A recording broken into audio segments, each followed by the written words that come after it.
Dieu est au-dessus de tout. Pourquoi les jeunes doivent choisir la voie de Dieu aujourd'hui? Bonjour mes frères et sœurs. Bienvenue encore une fois sur votre chaîne La Vérité. Ici, nous parlons de la vie, de la motivation, mais surtout de la lumière de Dieu. Aujourd'hui, j'ai un message très important. Les mauvais esprits, la méchanceté des hommes et la vérité que beaucoup oublient. Dieu est au-dessus de tout. 2. Constat de la société actuelle. Nous vivons dans un monde où beaucoup de personnes ont la haine dans le cœur. Certains ne veulent pas voir ton progrès. D'autres te jalousent quand tu fais un pas en avant. Et certains utilisent même leur bouche pour te maudire. Mais retiens ceci, les hommes peuvent te haïr.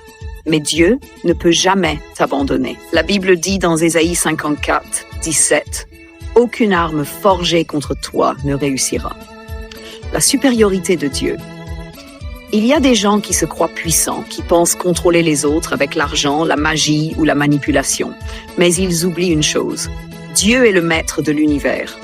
Personne ne peut dépasser Dieu, ni ton patron, ni ton voisin jaloux, ni même le diable lui-même. Dieu est alpha et oméga, le commencement et la fin.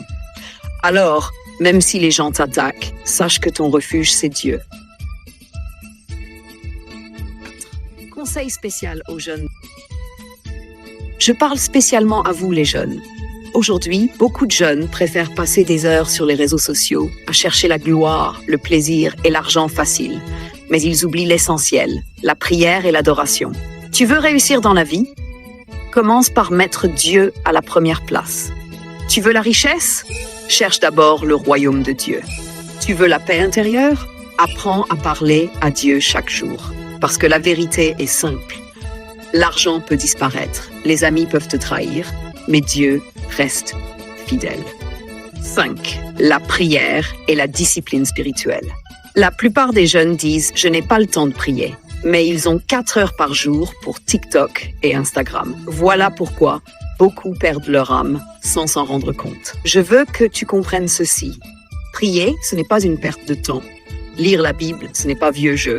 Aller à l'église, ce n'est pas inutile. Au contraire, c'est ton énergie spirituelle, ton bouclier, ton arme. 6. Exemple de la vie réelle. Regardez autour de vous. Ceux qui méprisent Dieu tombent toujours dans des pièges. Mais ceux qui restent fidèles à Dieu, même s'ils souffrent aujourd'hui, demain, ils se lèveront comme des aigles. Pense à Joseph dans la Bible. Ses frères étaient jaloux. Ils voulaient sa mort. Mais Dieu l'a élevé pour qu'il devienne gouverneur d'Égypte. Ce qui prouve que la méchanceté des hommes n'arrête jamais les plans de Dieu. 7. Leçon principale. Alors, retiens aujourd'hui. Tu peux avoir beaucoup d'ennemis, mais si Dieu est avec toi, personne ne peut t'arrêter. Tu peux être jeune sans argent, mais si tu as Dieu, tu es déjà riche. Tu peux être faible aux yeux du monde, mais si tu as Dieu, tu es fort.